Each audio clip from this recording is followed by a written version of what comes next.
अच्छे पिता। एक व्यक्ति काफी दिनों से चिंतित चल रहा था, जिसके कारण वह काफी चिड़चिड़ा तथा तनाव में रहने लगा था। वह इस बात से परेशान था कि घर के सारे खर्चे उसे ही उठाने पड़ते हैं। पूरे परिवार की जिम्मेदारी उसी के ऊपर है।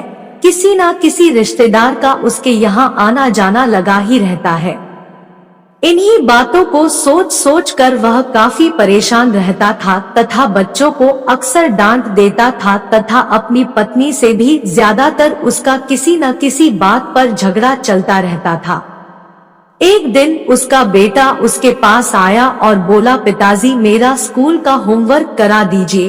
वह व्यक्ति पहले से ही तनाव में था तो उसने बेटे को डांट कर भगा दिया। लेकिन जब थोड़ी देर बाद उसका गुस्सा शांत हुआ तो वह बेटे के पास गया तो देखा कि बेटा रो कर सो गया है और उसके हाथ में उसके होमवर्क की कॉपी है। उसने कॉपी लेकर देखी और जैसे ही उसने कॉपी नीचे रखनी चाही, उसकी नजर होमवर्क के टाइटल पर पड़ी। होमवर्क का टाइटल था वे चीजें जो हमें शुरू में अच्छी नहीं लगती लेकिन बाद में वे अच्छी ही होती हैं। इस टाइटल पर बच्चे को एक पैराग्राफ लिखना था, जो उसने लिख लिया था। उत्सुकतावश उसने बच्चे का लिखा पढ़ना शुरू किया। बच्चे ने लिखा था, मैं अपने फाइनल एग्जाम को बहुत धन्यवाद देता हूँ, क्योंकि शुरू में तो ये बिल्कुल अच्छे नहीं लगते, लेकिन इनके बाद स्कूल की छुट्टियां पड़ जाती हैं। मैं खराब स्वाद वाली कड़वी दवाइयों को बहुत धन्यवाद देता हूँ, क्योंकि शुरू में तो ये कड़वी लगती हैं, लेकिन ये मुझे बीमारी से ठीक करती है। मैं सुबह सुबह जगाने वाली उस अलार्म घड़ी को बहुत धन्यवाद देता हूँ, जो मुझे हर सुबह बताती है कि मैं जीवित हूँ। मैं ईश्वर को भी बहुत धन्यवाद देता हूँ, जिसने मुझे इतने अच्छे पिता दिए, क्योंकि उनकी डांट मुझे शुरू में तो बहुत बुरी लगती है, लेकिन वो मेरे लिए खिलौने लाते हैं, मुझे घुमाने ले जाते हैं और मुझे अच्छी अच्छी चीजें खिलाते हैं, और मुझे इस बात की खुशी है कि मेरे पास पिता है, क्योंकि मेरे दोस्त सोहन के तो पिता ही नहीं है। बच्चे का होमवर्क पढ़ने के बाद वह व्यक्ति जैसे अचानक नींद से जाग गया हो।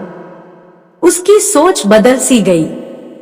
बच्चे की लिखी बातें उसके दिमाग में बार बार घूम रही थी, खासकर वह लास्ट वाली लाइन। उसकी नींद उड़ गई थी। फिर वह व्यक्ति थोड़ा शांत होकर बैठा और उसने अपनी परेशानियों के बारे में सोचना शुरू किया। मुझे घर के सारे खर्चे उठाने पड़ते हैं। इसका मतलब है कि मेरे पास घर है और ईश्वर की कृपा से मैं उन लोगों से बेहतर स्थिति में हूँ जिनके पास घर नहीं है। मुझे पूरे परिवार की जिम्मेदारी उठानी पड़ती है। इसका मतलब है कि मेरा परिवार है, बीवी बच्चे हैं, और ईश्वर की कृपा से मैं उन लोगों से ज्यादा खुशनसीब हूँ जिनके पास परिवार नहीं है और वो दुनिया में बिल्कुल अकेले हैं। मेरे यहाँ कोई ना कोई मित्र या रिश्तेदार आता जाता रहता है। इसका मतलब है कि मेरी एक सामाजिक हैसियत है और मेरे पास मेरे सुख दुख में साथ देने वाले लोग हैं। हे मेरे भगवान, तेरा बहुत बहुत शुक्रिया। मुझे माफ करना, मैं तेरी कृपा को पहचान नहीं पाया। इसके बाद उसकी सोच एकदम से बदल गई।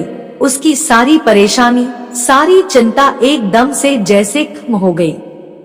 वह एकदम से बदल सा गया। वो अपने बेटे से लिपट गया। आंखों से आंसू बह रहे थे और मन ही मन अपने छोटे से बेटे से माफी मांग रहा था। बेटे के माथे को चूमकर वो अपने बेटे को तथा ईश्वर को धन्यवाद देने लगा। हमारे सामने जो भी परेशानियां हैं, हम जब तक उनको नकारात्मक नजरिए से देखते रहेंगे तब तक हम परेशानियों से घिरे रहेंगे, लेकिन जैसे ही हम उन्हीं चीजों को, उन्हीं परिस्थितियों को सकारात्मक नजरिए से देखेंगे, हमारी सोच एकदम से बदल जाएगी। हमारी सारी चिंताएं, सारी परेशानियां सारे तनाव एकदम से खत्म हो जाएंगे और हमें मुश्किलों से निकलने के नए नए रास्ते दिखाई देने लगेंगे।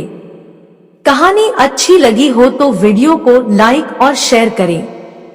साथ ही चैनल पर नए हैं तो चैनल को सब्सक्राइब जरूर कर ले ताकि ऐसी ही वीडियोस आपको मिलती रहे।